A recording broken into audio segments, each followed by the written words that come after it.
helping make your life easier. Moms Every Day. Thanks for joining us here on Moms Every Day. I'm Katie Wilson. Today, we're talking about a more serious topic. It's something a lot of people can relate to. Either they have suffered from one themselves or they know someone who has, and that's strokes. So today we have Jenny Edwards from the St. Mary's Regional Stroke Center. Thanks so much for being with us. Thanks for having me. Absolutely. So May is National Stroke Awareness. So what better than to bring in an expert to talk about it? And first, I just want to talk about what exactly is a stroke.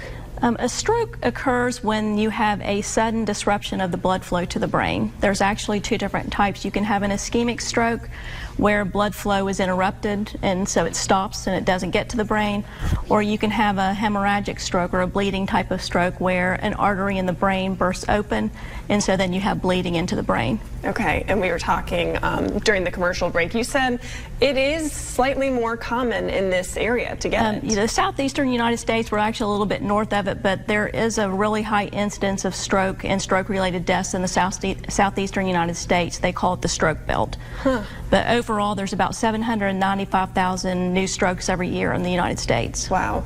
And something that I did not know, apparently strokes can be prevented? That's correct. About 80% of strokes are preventable. Wow. So, there's some things we can't do, getting older and that kind of thing. We have in our family history, those are things that we just kind of have to live with. But, if we take medications for our blood pressure, making sure we're keeping our blood pressure under control, if we have taking cholesterol medications, keeping our sugar under control for diabetic. Smoking will actually double your risk for stroke. So, trying to quit smoking, but all of those can help in preventing your stroke. Okay, and can this run in your family? Yes, actually family history, that's one of those things where we can't do anything about it. So, we have to, if we have a family member or ourselves, if we have a history of heart attack or stroke, then our risk is there. Okay, so definitely if you have a family history of having strokes, it would be very important to know some of the signs of what to look for if someone may be having a stroke. So can we go over those? Yes, actually we use an acronym. We used to use FAST, but we're kind of moving towards BFAST. We've added BE to FAST. So B for balance, if you have a sudden difficulty with walking or you're off balance.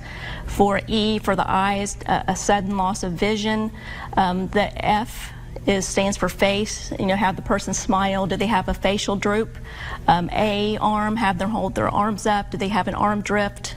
And the S, speech, have them repeat a simple sentence like the sky is blue. Are they able to, say it back? Is their speech clear? And then the T is Tom, try to get help as soon as possible. Call 911. Okay, some very useful information.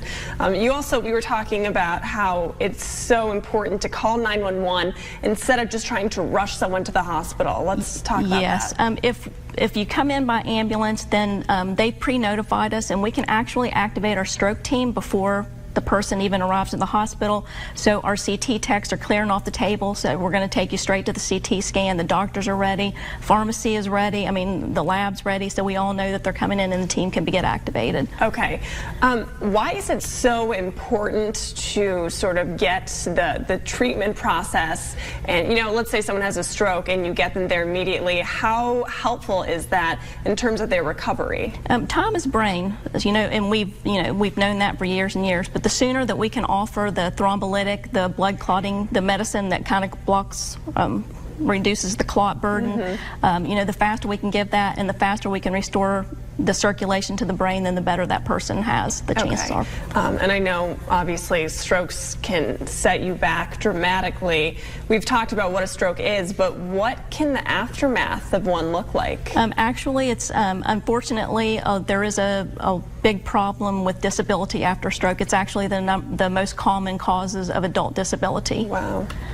So, about a third of patients will have a severe disability, about another third will have a moderate disability, and then the other third may have a mild disability, But the thing of it is that there's still some kind of effect after the stroke, whether it's mild or, severe. Okay. Well, thank you so much for being on this show. Some Thanks very useful information that I think a lot of people can benefit from. So guys, if you want to get this information, just go to WSAZ.com, click on Moms Every Day. Have a good one.